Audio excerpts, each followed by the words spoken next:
Bismillahirrahmanirrahim. Assalamualaikum warahmatullahi wabarakatuh.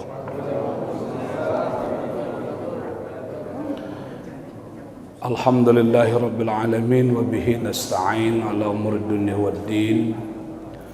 Wassalatu wassalamu ala asyrafil anbiya'i wal mursalin Sayyidina wa maulana Muhammadin wa ala alihi wa ashabihi rasulillahi ajma'in.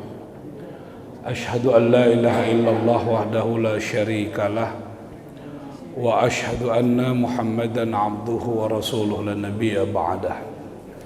Allahumma rabbi syrah li sadri wa yassir li amri wahlul 'uqdatam min lisani yafqahu qawli, amma ba'd. Bapak Ibu jemaah salat maghrib dan isya yang dirahmati Allah Subhanahu wa taala.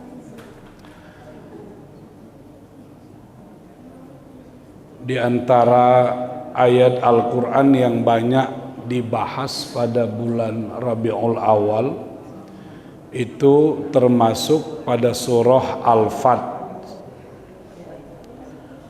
ayat 29. Ada juga yang membaca surah Al-Ahzab 21. Tapi dulu di kampung-kampung pada acara Maulid Nabi, ayat yang sering dibaca itu adalah pada surah Ali Imran, dan itu sangat populer sekali. Wa ma Muhammadun illa rasul qad khalat min qablihi rusul. Padahal ayat itu bercerita tentang wafatnya Rasul, tapi sering dibaca pada waktu Maulid Nabi, pada saat lahir. Ada yang berargumentasi karena memang hari lahirnya dengan wafatnya Nabi sama-sama hari Senin, sama-sama pada bulan Rabiul Awal. Walaupun sebenarnya di kalangan para ahli tarikh lahirnya Nabi juga diperselisihkan.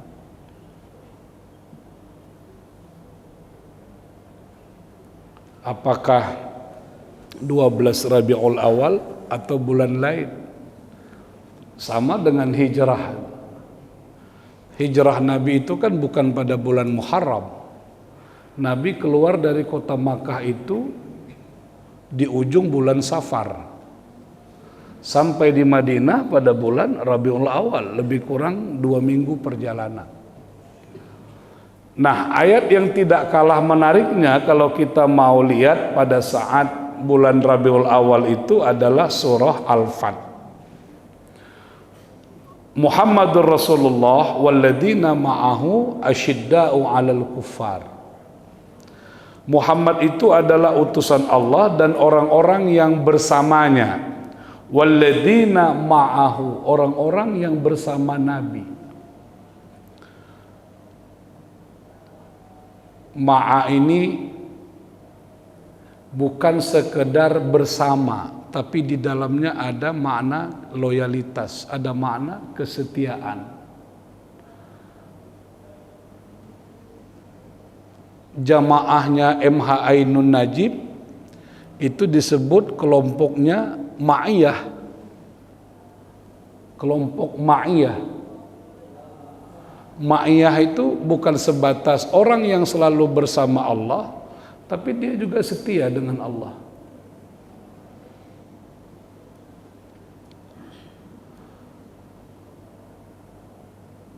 Ada dulu kajian di Telkom, Bapak Ibu sekalian, untuk membahas 3 konsep billah, lillah, ma'allah. Itu termasuk promosnya Prof. Muzakir. Saya dibawa untuk memberi kajian itu juga. Jadi di Telkom itu 3 hal ini ditanamkan. Orang harus bekerja berangkat dari billah. Billah itu maknanya setiap pekerjaan diorientasikan kepada Allah. Memulai sebuah pekerjaan atas nama Allah, bismillah, billah. Lalu yang kedua, udah naik tingkat dari billah ini, naik ke tingkat lillah. Untuk siapa kita bekerja? Kalau selama ini kita bekerja untuk anak, untuk istri, ternyata itu kesalahan yang fatal. Orang bekerja untuk memenuhi kebutuhan hidup keluarganya, untuk anak istrinya, salah. Nggak ada itu untuk anak istri. Tapi dia bekerja semata-mata untuk Allah. Lillah. Semata-mata karena Allah. Yang mendrive dia untuk bekerja itu adalah Allah. Kenapa orang sering kecewa dengan anak istrinya? Karena memang selama ini dia bekerja untuk anak istrinya. Dia cari makan pagi, sore, siang, malam. Tapi anaknya melawan kepadanya. Muncullah kalimat, capek ayah cari makan, kalian pun melawan aja. Itu muncul. Kenapa? Karena itu dipersembahkannya untuk anak istrinya. Tidak benar. Dia harus mempersembahkannya kepada Allah, untuk Allah Subhanahu wa Ta'ala. Barulah tingkat yang paling tinggi, ini yang paling berat itu. Orang yang bekerjanya bismillah dengan nama Allah, lalu untuk Allah, tapi bisa jadi dalam pekerjaannya itu Allah tidak hadir dalam kehidupannya. Allah tidak bersamanya dalam pekerjaan itu. Makanya konsep ma'allah ini, bagaimana ketika dia bekerja Allah menyertai pekerjaan itu. Ketika Allah menyertai pekerjaan itu, maka dia sesungguhnya terkawal. Bapak Ibu, makna zikir itu kan bukan sekedar mengingat, tapi zikir itu maknanya yang paling dalam adalah al-istihdar. Al-istihdar itu merasakan kehadiran Allah dalam hidup. Inilah yang paling sulit. Kita sering membuat Allah itu absen dalam kehidupan kita. Tidak hadir bersama kita, tidak menyertai kita. Kita hanya akan memerlukan Allah pada saat kita mengalami kesulitan-kesulitan. Orang yang hanya memanggil Allah dalam kesulitannya, lalu abai pada saat kebahagiaannya, dia tidak bersama Allah. Dan Allah tidak menyertai kehidupannya. Itu kalau kita memahami kesetiaan kepada Allah. Apa makna kalimat innallaha ma'as sabirin? Bukan maknanya sesungguhnya Allah bersama orang-orang yang sabar. Bukan hanya itu. Tapi orang yang sabar itu ma'iyah, dibimbing, disertai, dibersamai oleh Allah Subhanahu wa Ta'ala sampai dia menemukan hal-hal terbaik, keajaiban-keajaiban dalam kehidupannya. Wasta'inu bisabri wassalah wa innaha lakabiratun illa 'alal khashya'in. Nah, Bapak Ibu sekalian, kalau ini kita turunkan, apa maknanya walladzina ma'ah, orang-orang yang setia bersama Rasul? Kalau kita melihat, ada sejarawan mengatakan Nabi itu, Bapak Ibu, sebenarnya punya madrasah. Dan tidak semua sahabat Nabi itu lulus dari madrasahnya Rasulullah. Nabi itu ada yang dia menghukum sahabatnya, tapi dia menghukum sahabatnya tidak dengan kekerasan, tidak dengan marah-marah. Nabi hanya mengatakan, engkau tidak boleh berbicara kepadaku sekian hari. Makanya ada sahabat yang pergi ke gunung minta ampun segala macam, bertobat kepada Allah. Itu cara Nabi menghukum sahabatnya. Itu adalah orang-orang yang tidak lulus lewat madrasah Nabi. Tapi ada banyak sahabat yang lulus dari situ. Satu kisah yang tidak kalah menariknya itu Utsman bin Ma'zum. Utsman bin Ma'zum ini terang-terangan, aku nih masuk Islam karena malu aja dengan Rasul. Rupanya Bapak Ibu, bagus juga hanya kita mengajak orang ini terang-terangan terus-terus itu. Itulah kehebatan jamaah tabligh itu di situ. Dia nggak peduli orang marah, mau nggak marah, mau apa, yang penting orang diajak. Utsman bin Ma'zum ini selalu diajak Nabi untuk ke dalam Islam, untuk masuk Islam, untuk beribadah. Lama-lama kan malu juga, akhirnya dia ikut. Itu dia akui, aku nih masuk Islam Karena semata-mata malu dengan Nabi, karena aku udah sering diajak. Pada saat sahabat-sahabatnya disiksa oleh penduduk kafir Quraisy, Utsman bin Maz'um meminta perlindungan kepada Walid bin Mughirah.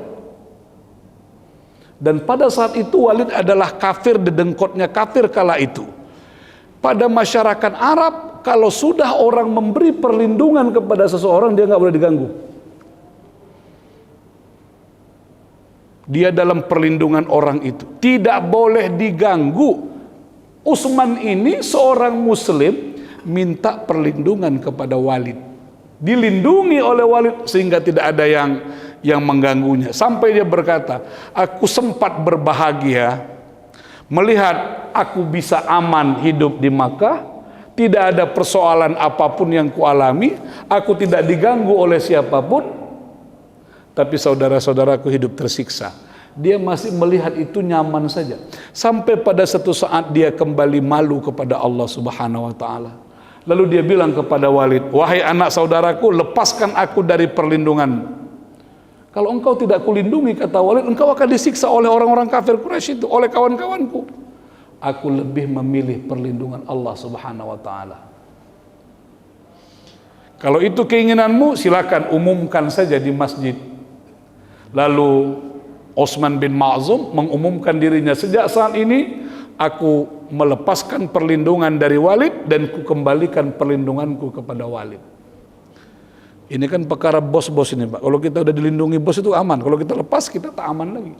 Begitu dia melepaskan perlindungan itu, penyiksaan yang pertama dia alami adalah kupingnya, matanya kena bogem, kena pukul, sehingga memar, merah, bengkak segala macam.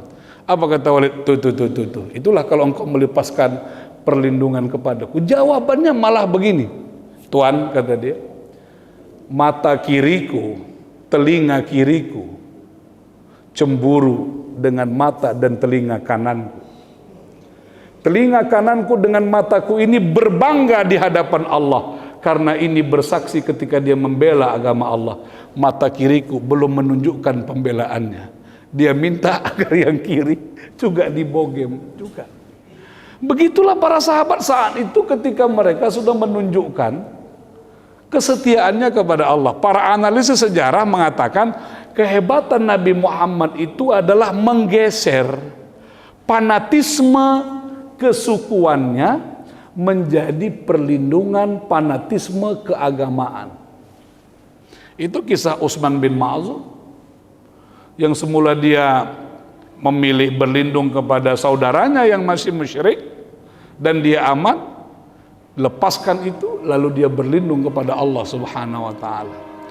Banyak lagi kisah-kisah sahabat, dia Mus'ab. Waduh, itu Bapak Ibu sekalian, kalau kita lihat kisah Mus'ab itu berat sekali dia. Karena kita ini akan mampu bertahan dengan orang lain tapi tak sanggup bertahan dengan orang tua. Apa cerita Mus'ab? Ketika Mus'ab masuk Islam, emaknya mogok makan, emaknya menolak, emaknya minta agar dia kembali kepada agama lama. Karena itulah mamaknya mogok makan. Kalau kita kira-kira sampai hati tidak kita itu? Kalau udah mamak kita yang minta. Mogok makan pula dia, sehari awak tengok, 2 hari awak tengok, 3 hari udah letoy dia begini mak awak tadi. Kalau engkau tak balik ke agama lama, mak tetap begini. Itu yang dialami Mus'ab, berat sekali. Tapi pilihannya tetap kepada Allah Subhanahu wa taala sampai emaknya mencabut sendiri mogok makannya itu, balik lagi makan. Dan banyak kisah-kisah lain Bapak Ibu sekalian.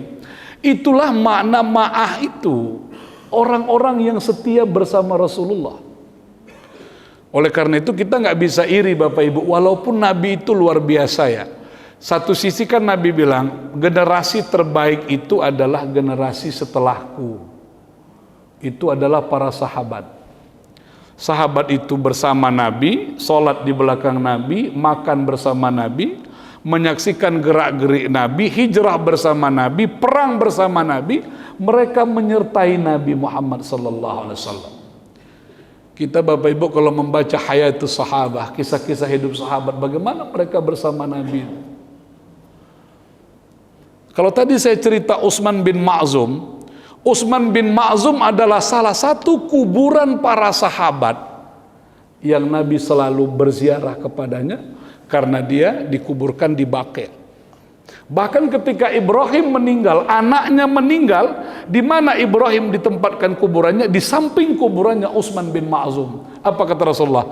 Putraku Ibrahim kukuburkan berdampingan dengan orang-orang soleh ini. Jadi ada yang mengatakan itu satu bentuk ziarah kubur nih, itu memang dianjurkan. Cuman kalau Nabi sering dia ziarah kubur, kalau awak setahun sekali. Itu kan masalah kita kan setahun sekali itu, mau puasa baru ziarah kubur. Dia bukan rutin Jumat, ya orang Jumat ziarah itu biasa itu. Itu kehebatannya itu. Nah, generasi terbaik itu generasi sahabat. Mereka menyaksikan Nabi, mereka hidup bersama Nabi. Tetapi yang paling penting poin dari sahabat itu adalah mereka merasakan penderitaan apa yang dialami oleh Rasulullah. Dan mereka mengalami penderitaan itu mencoba keluar dari situ. Jadi semuanya kan bersaksi. Yang paling sedih itu kan Ali bin Abi Thalib. Tidak ada peperangan yang tidak diikuti Ali, tapi tak pernah tewas di medan pertempuran. Kita pernah mendengar seorang ibu yang mengikhlaskan dua anaknya untuk ikut berperang bersama Rasulullah, dikabarkan wafat, malah ibunya bersyukur. Kenapa? Kebersamaan bersama Nabi itu. Bahkan karena orang inginnya bersama Nabi, itu pula lah banyak pula orang yang menawarkan dirinya kepada Rasulullah. Karena ada satu kisah itu. Jadi kisah mahar yang paling murah itu kan berawal dari tawaran seorang wanita kepada Nabi. Ada seorang wanita menyerahkan dirinya kepada Rasulullah untuk dinikahi. Nabi lihat dari atas sampai ke bawah, entah kenapa Nabi memang tidak berminat. Ditawari para sahabat. Ketika Nabi menawarkan para sahabat, di antara kalian ada nggak yang mau nikah dengan wanita ini? Itu saja pun Bapak Ibu satu kemuliaan. Kalau sekarang tidak, kalau ustadz yang menawarkan untuk cari jodoh, orang tak yakin itu. Nggak jelas. Tapi kala itu ketika Nabi menjodohkan, adalah yang siap. Saya Rasulullah, saya bersedia. Wanita ini pun akan menerima laki-laki pilihan Rasulullah. Karena apapun yang dipilihkan Rasulullah pasti baik. Oke dengan ini, oke. Lalu ditanya, ente punya apa? Nggak punya apa-apa. Walau khataman min hadid. Walaupun apakah engkau juga tidak punya cincin yang terbuat dari besi? Itu pun nggak ada.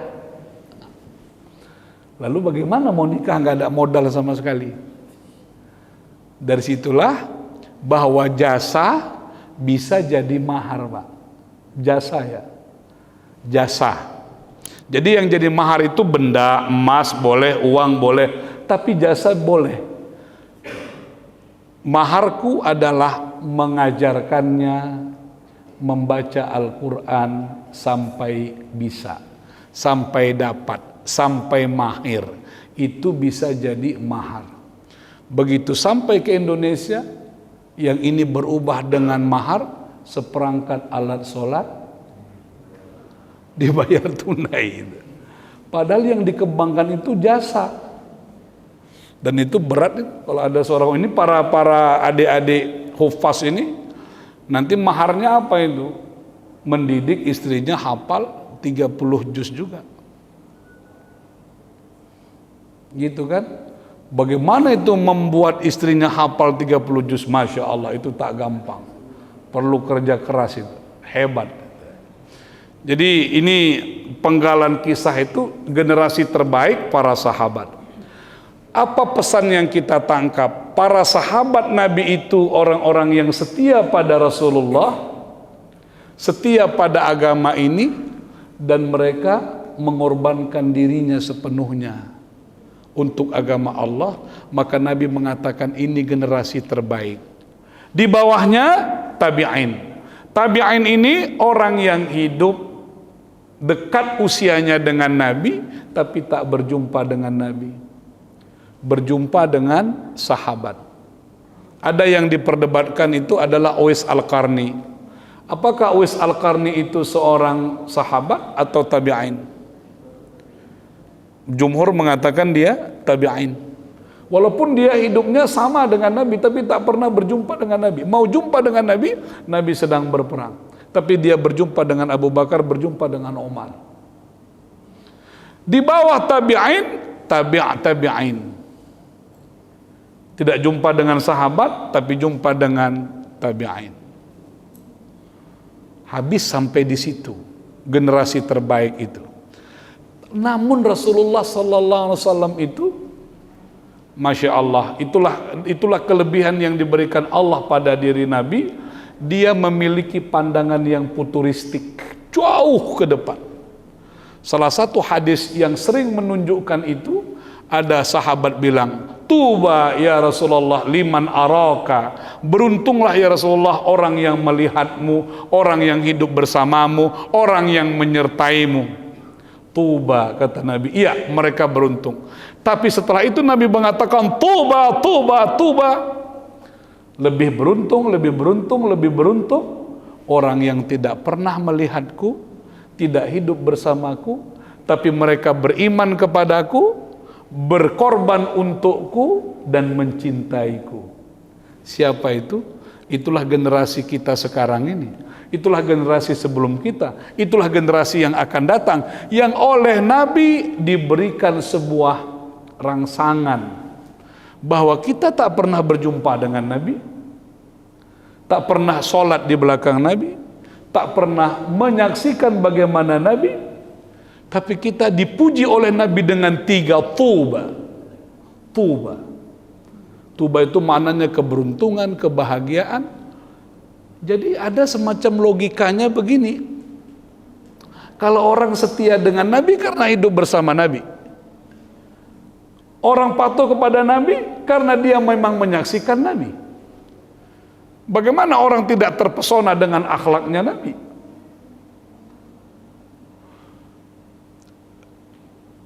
Bapak Ibu, kenapa ada hadis senyum itu sedekah? Kenapa ada hadis itu? Orang Arab itu paling payah senyumnya, paling berat untuk senyum orang Arab itu. Sampai Nabi mengatakan senyum, senyum, senyum. Senyum itu sedekah. Saya banyak membaca kisah Utsman bin Ma'zum itu. Ini termasuk orang yang paling payah senyum. Tapi mendapatkan hadis itu dia menjadi orang yang mudah senyum. Ramah, mudah senyum. Ini kadang-kadang awak masuk masjid muka awak pun ketat, gawat juga itu kan. Makanya ketua UPZ itu sering memantau wajah-wajah itu. Kalau orang tak senyum dibuatnya senyum. Memang itu Pak, itu luar biasa. Kita itulah yang disebut Nabi, orang yang beruntung, tapi syaratnya amanah, kita beriman, benar-benar beriman kepada Rasulullah, lalu berkorban. Nah, apa pesannya Bapak Ibu?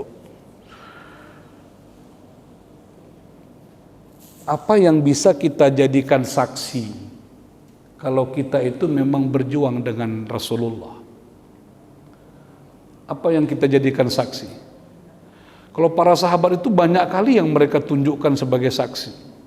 Darahnya sebagai saksi. Ya, Abdurrahman bin Auf, konglomerat Makkah, diancam oleh saudaranya. Kalau engkau hijrah bersama Nabi, hartamu kami habiskan. Hartamu kami rampas, hartamu kami rampok. Katanya, udah nggak apa-apa, ambil aja, kata dia. Dia ikut. Ketika sampai di Madinah, penduduk Ansor bilang, ente tinggal di rumahku, anggap ini rumahmu sendiri, makan apa yang kami makan, engkau tak usah bekerja. Sampai Pak, lihat itu istri-istriku, kata orang Ansor, yang mana engkau mau? Pilih, aku akan ceraikan, lalu engkau nikahi. Bukan dikatakan ini istri-istriku tapi yang ini jangan. Enggak Pak, Enggak begitu. Kau lihat aja istriku tuh, mana yang kau mau, aku ceraikan, nanti kau nikah. Apa kata Abdurrahman? No, enggak, la, gitu. Enggak semua. Tunjukkan kepadaku pasar, sok, itu aja. Maka Abdurrahman itulah yang melawan hegemoni kekuatan pasarnya Yahudi, lalu dia menjelma menjadi konglomerat Madinah yang semua hartanya dia persembahkan untuk agama ini. Jadi para sahabat itu bukan sebatas mereka hidup bersama Nabi, tapi berlomba-lomba menjadi saksi, memberikan kesaksian pengorbanannya kepada Rasulullah. Jadi hari ini Bapak Ibu, itu yang menjadi penting bagi kita. Pertama, apa yang menjadi saksi dalam hidup kita yang kita persembahkan buat agama ini. Ada orang yang menyerahkan hartanya, berbahagialah dia. Ada orang menyerahkan pikiran tenaganya, berbahagialah dia. Ada orang menyerahkan jiwa raganya, berbahagialah dia. Keberagamaan yang bukan sebatas kita sholat, kita puasa, kita zakat, dan seterusnya. Nah, lalu ayat itu mengatakan walladzina ma'ahu asyidda'u 'alal kuffar. Ini banyak tafsir, Pak. Kenapa ada kata asyidda'u 'alal kuffar? Keras terhadap orang kafir. Keras terhadap orang kafir, tafsir yang kita katakan lebih banyak disepakati bukan ofensif. Bukan penyerangan, tetapi adalah defensif. Orang-orang itu, para sahabat Nabi itu, seperti sekelas Bilal bin Rabah, Ammar bin Yasir, dan lain-lain itu, kalau diajak misalnya untuk meninggalkan agama barunya bersama Rasul, mereka itu tanpa tedeng aling-aling, tetap istiqomah. Istiqomah dalam arti kata tetap berada dalam Islam, sikap yang jelas, sikap yang tegas. Ketika dia sekali berada menjadi muslim, maka tetaplah dia merasa tetap berada pada keislamannya. Itu makna asyidda'u 'alal kuffar.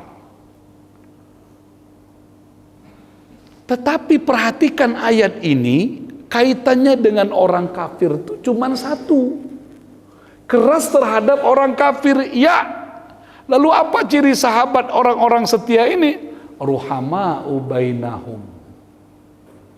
Kita lihat ya. Jadi Bapak Ibu, ada yang menarik dari ayat ini kalau kita jumlah. Ternyata sikap keluar itu.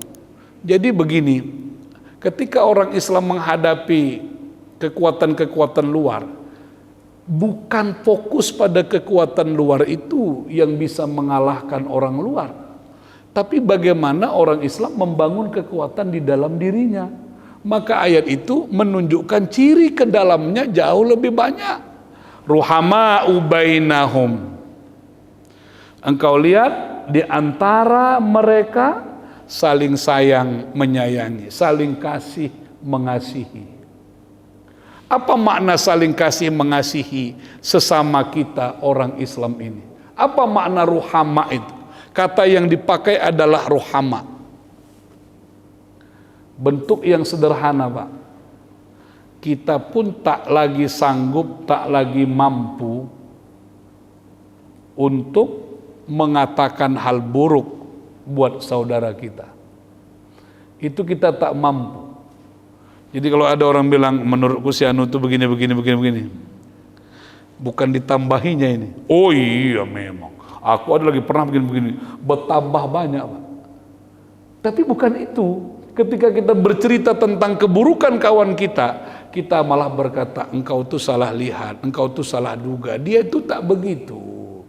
Tampilannya begitu itu. Itulah salah satu bentuk kasih sayang orang-orang yang bersama Nabi, ruhama'u bainahum itu. Mereka saling menyayangi, saling mengasihi. Nah, itu satu. Yang kedua, tarahum ruka'an sujjada. Engkau melihat mereka ruka'an dan sujud, ruku' dan sujud. Ya.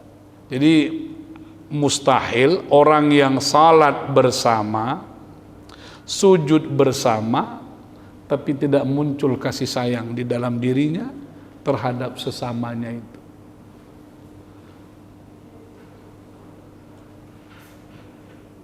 Kenapa Nabi kalau mau sholat itu lihat ke belakang, Pak?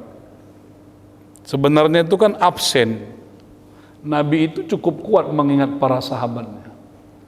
Absen, siapa yang datang, siapa yang tak datang ditanya kenapa, apa pasal, kalau sakit bagaimana gitu. Bukan sebatas untuk meluruskan dan merapatkan saf. Yang kedua, kenapa lihat ke belakang? Itu untuk melihat komposisi pasukan. Maka disinilah muncul aturan dalam Islam itu, sholat berjamaah itu kalau jemaahnya banyak yang tua-tua, tapi kalau seniornya itu kayak Pak Iwa yang nggak masuk dalam kategori surah Al-Ikhlas. Kalau Pak Iwa surah Al-Baqarah pun rakaat pertama tahannya Pak Iwa itu berdiri. Nah, tapi kalau udah banyak kali nanti jemaah muhajirin dipakai bangku, nah itu tiap salat Al-Ikhlas inna a'taina, Al-Ikhlas inna a'taina aja lah. Maknanya begitu karena lihat ke belakang itu. Nabi tahu siapa yang tidak hadir. Makanya di situ kita bertemu kasus Sa'labah yang tiap sholat itu pulang, tiap sholat pulang gitu. Sampai begitu perhatian Nabi. Jadi Bapak Ibu sekalian, pada surah Al-Fat ini kita sebenarnya diajak kembali untuk merenungkan posisi kita di hadapan Rasulullah. Ada satu novel, Pak. Novel itu ditulis oleh Fat Gibran. Judulnya Menatap Punggung Muhammad sallallahu alaihi wasallam. Jadi makna punggung ini bukan bahasa kami di Petumbak sana. Kalau kami di Petumbak atau lebih populer itu Amsterdam, amplas terus masuk dalam. Itu kata punggung itu, Pak, yang iblak di bawah ini itu punggung. Tapi sebenarnya dalam bahasa Indonesia punggung itu ini punggung. Menatap punggung Muhammad itu dalam novel itu dibaca, saya nangis baca novel itu. Dia bilang begini, kira-kira kalau Nabi hari ini datang menjumpai kita, melihat kita umatnya, apakah dia akan menatap kita satu persatu, lalu dengan senyum, dengan bahagia, menyatakan kita ini adalah orang-orang yang ma'ah, orang-orang yang bersamanya, atau malah Nabi balik badan, lalu meninggalkan kita, dan kita hanya bisa menatap punggungnya, yang berjalan terus menjauh, dan menjauh. Itu kata Fat Gibran, sangat sastrawi sekali.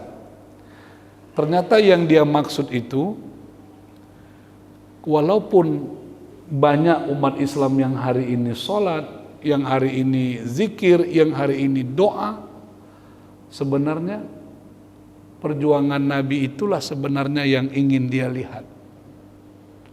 Apa perjuangan Nabi yang paling hebat, Bapak Ibu sekalian? Itu tetap dalam nuansa pemberdayaan dan pembelaan terhadap orang-orang susah.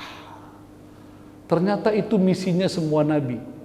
Makanya kita pernah membaca kisah Nabi Musa yang dituntut oleh orang Yahudi. Orang Yahudi ini kan Pak materialistik itu. Berpikirnya materialistik ini, dia percaya kepada yang materi. Sulit orang Yahudi berpikir abstrak. Lalu dia bilang kepada Nabi Musa, kalau memang Tuhanmu ada, tunjukkan Tuhanmu itu ke hadapan kami. Kalau memang Tuhanmu ada, nanti malam kita undang Tuhanmu makan malam. Nabi Musa lapor kepada Tuhan, ya Tuhan, orang Yahudi mau undang engkau makan malam. Bisakah engkau datang? Kata Allah, iya aku akan datang, siap-siaplah udah. Disampaikan oleh Nabi Musa, Allah mau datang, Tuhanku mau datang nanti pada jamuan makan malam. Lalu mereka siapkan makanan, Pak, luar biasa, lezat cita rasanya, banyak makanan. Begitu masuk malam ditunggulah, Musa mana Tuhanmu? Bentar lah, masa cepat kali mau datang? Tunggu, tak datang juga. Sampailah pada menjelang tengah malam, orang tua datang kumuh, kotor, berbau, lapar, lalu dia minta makan. Oleh orang-orang Yahudi tidak diberi. Musa juga tak ngasih dia makan. Enak aja kau, kami sedang nunggu Tuhan, kau pula yang mau datang mau makan duluan. Kalau engkau mau makan, ambil air dulu di sana. Orang tua nih yang udah sepuh nih pun mengambil air. Itu pun tak diberi makan. Oke, nanti makan setelah Tuhan datang. Sampai tengah malam ditunggu, Tuhan tak datang. Akhirnya Musa malu di hadapan orang-orang Yahudi. Lalu dia ngadu lagi kepada Musa. Bapak Ibu, jangan keliru ya. Nabi yang paling banyak disebut dalam Al-Quran itu adalah Nabi Musa. Nabi Muhammad berikutnya, Nabi Ibrahim berikutnya. Cerita Nabi Musa itu paling banyak. Tuhan, kenapa engkau tak datang? Padahal orang Yahudi udah menunggu, malu aku Tuhan engkau tak jadi datang. Apa kata Tuhan? Aku kan udah datang, tapi kalian tolak, minta makan pun aku tak kalian kasih. Engkau kan tak datang, Tuhan, aku datang, kata Tuhan. Kalau kalian terimalah orang tua yang compang-camping, yang bau, yang lapar, yang kusut, yang lusuh itu, kalian berikan dia makan. Aku bersamanya kala itu. Ketika engkau beri makan mereka, samalah maknanya engkau memberi makan aku, kata Tuhan. Selesai Pak, gagal pada waktu itu. Ternyata pada masa Nabi Muhammad juga begitu ya Fatimah, carilah miftahul jannah. Bukan miftah TGM ya, miftah itu lain. Carilah miftahul jannah, itu kunci surga. Di tengah-tengah orang lapar, di tengah-tengah orang miskin, di tengah-tengah orang yang kedinginan. Sampai nanti Bapak Ibu yang paling takut kita digugat oleh Allah. Wahai hambaku, kenapa dulu aku lapar kau tak beri makan? Kita bilang, ya Tuhan, engkau tak pernah lapar, engkau tak bisa lapar, dan engkau yang kasih rezeki. Allah akan jawab, ketika banyak hambaku yang kelaparan, engkau berlebih makanan, kenapa tak kau beri makan? Ketika aku kedinginan, kenapa tak engkau beri baju? Engkau kan tak pernah kedinginan ya Allah. Engkau yang menurunkan hujan, engkau yang mengatur panas. Lalu Allah jawab, ketika banyak orang-orang yang tak punya baju, kenapa tak kau beri baju? Ketika banyak orang sakit, kenapa tak kau beri obat?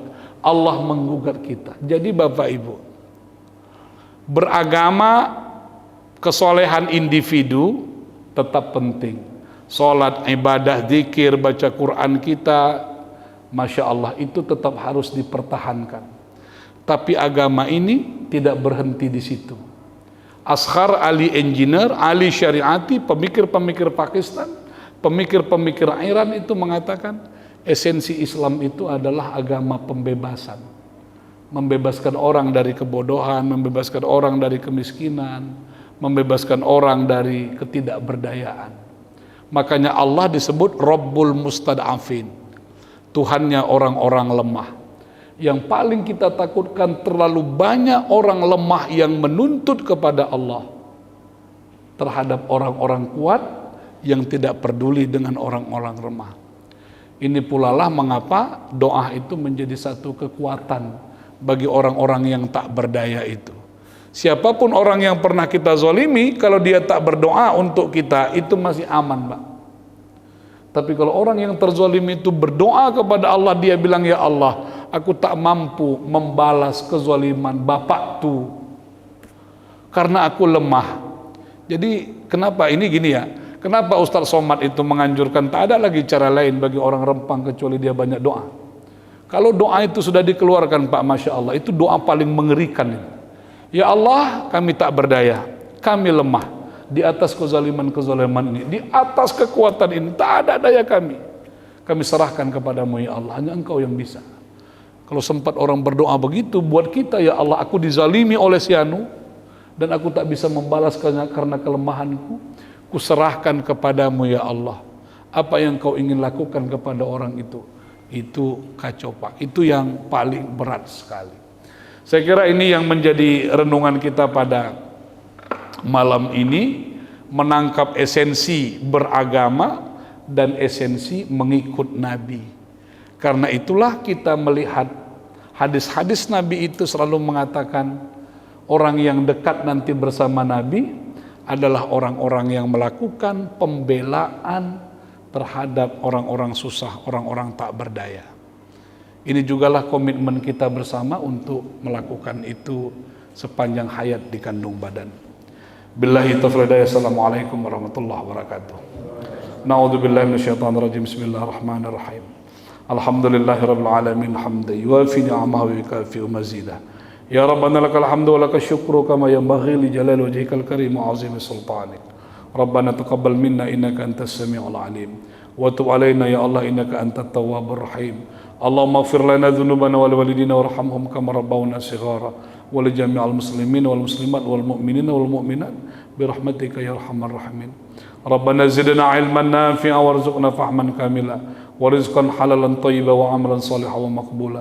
Rabbana atina fid dunya hasanah wa fil akhirati hasanah wa qina adzaban nar. Wa sallallahu ala sayyidina Muhammadin nabiyil ummi wa ala alihi wa sahbihi wa barik wa sallam.